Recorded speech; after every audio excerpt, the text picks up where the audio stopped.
So today I'll be talking about how to apply to school, the step-by-step process for you to apply to a school, a university, specifically in UK postgraduate studies. Hello guys, welcome to my channel.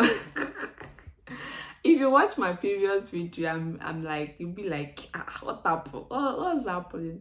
Okay, I'm here again. Okay, so if you haven't watched my previous video, you will not get the gist. You will not get the gist. So go and watch my previous video.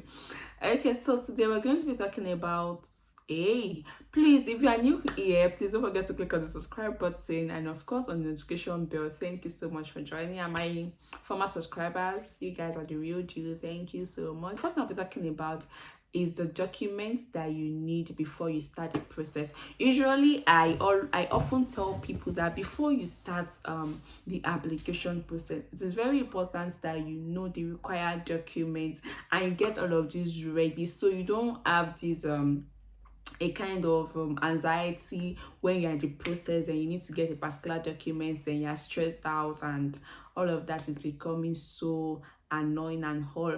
So it is very important that you know the documents that is needed even before you start the application so that you can get ready. Okay, so the first thing is your international passport. It is very important. Like, why do you think you want to study abroad and you don't have international passports? Like, I don't get it. No, I don't understand. Like, oh, stop it. Okay, so the first thing first is your international passport.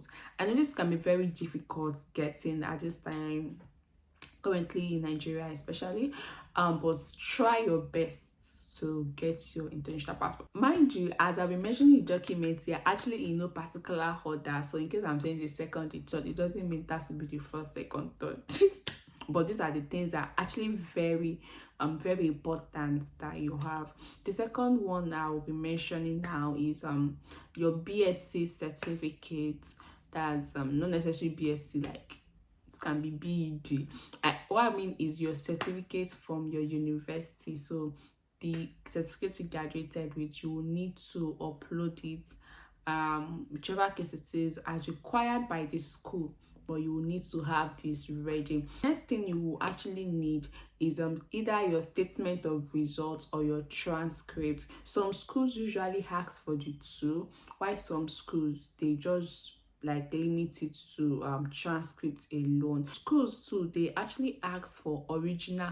Other schools might not really request for the original in the process of application, so it depends on the school.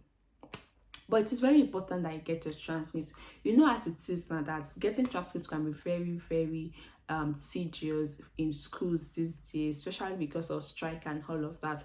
But it is important that you prepare your mind that, okay, if you've not gotten your transcript, please try and start working on getting your transcript, because it's going to be needed in the course of the admission process. Another thing that you would need is your statement of purpose. So statement of purpose is also the same thing as academic interest. And this particular document, you are not collecting it anywhere. You are the one that is writing it yourself.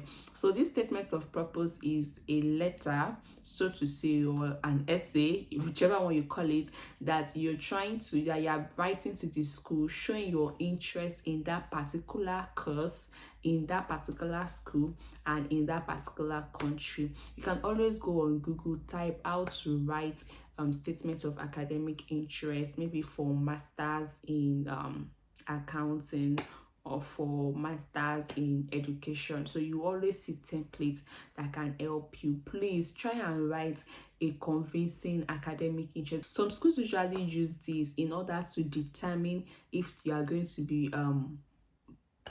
be chosen for the admission or not. So it is like a very important part. You don't just write anything, like you don't write anything because of anything.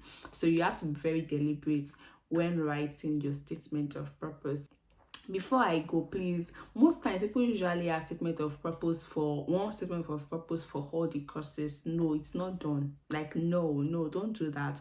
So for you to be able to have like is it a competitive advantage now? Okay, for you to be able to have an edge amidst other candidates, it is very important that you specify your statement of purpose. You build it in such a way that it suits in for the course that you are applying for, and of course for the school you are applying to, and for the country as well. Thing you would need in the course, one of the documents you will need is your WAEC results or your NECO results. I hope you know what that means. Okay, so usually this is just to show that you have proficiency in English. So there's a part that they will ask you that were you taught in English, something like that.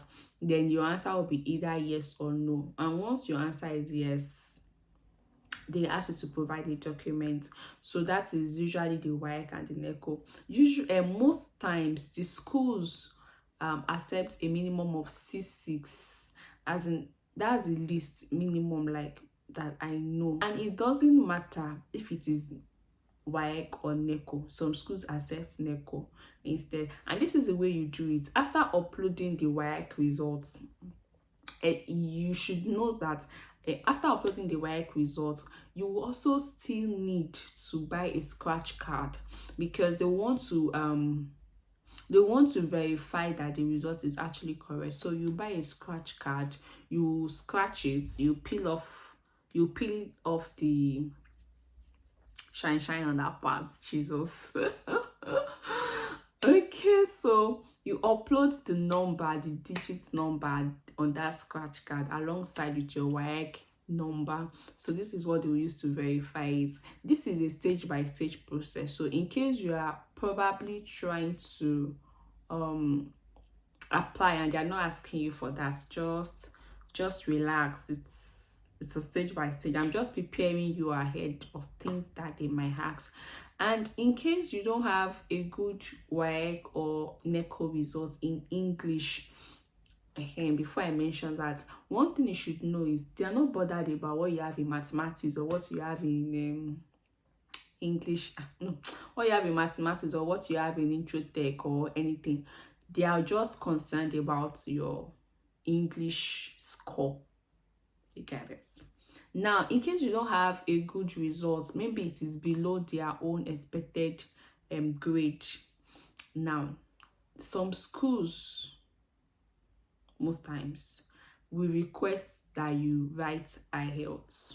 So, in the fact that you don't have a good English score, you can still write IELTS, and once you pass your IELTS, you're good to go. International passport, I've mentioned PSA certificate, statement of results, transcript, WAEC results, or IELTS.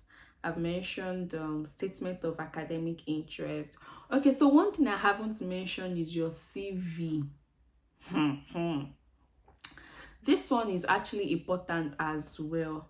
So they usually request for your CV, and what they want to know about the CV is what you have been doing since your time of graduation. So they call it study gap. So you must be able to draft a very good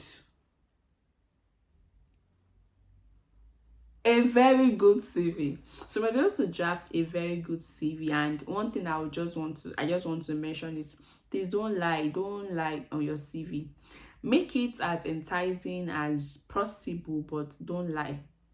Cool, necessary. So just make it as classy and appealing as possible. And then other one that they will request is your professional reference. This is where it is very important. So once they usually request for reference, and the reference, it can either be professional reference or academic reference. They normally ask for two. So I think they mention usually, most times, anytime I'm saying, I'm talking about most cases, they ask for two academic reference or one professional, one academic. So it is very good that you prepare your mind towards this thing and you try to probably liaise with a lecturer that you used to know. Just try and be family lecturers now so that they can help you to provide this reference, because in the reference you are going to, they don't use maybe at gmail.com, it has to be at the address of the school, and if it is professional it has to be at the address of the place of work. Do you get? So please prepare your mind that you will need references too in the course of this documentation. All of these are the documents that are required when you are applying for to schools to get admission. Okay, so you should actually, before in this video, I actually want to explain all the process that you will need to to go through before you travel abroad. But I think at this stage I'll just limit it to the documents that is needed for you to gain admission or for you to process admission to UK. And in my next video I'll be talking to you about the step-by-step approach that you would need in order to study abroad. Thank you so much for joining. Is this blush? No, thank you so much for joining, guys. I really appreciate, and please don't forget to subscribe. I love you. Bye. You don't love me too. Bye bye. Share your subscribe. Bye.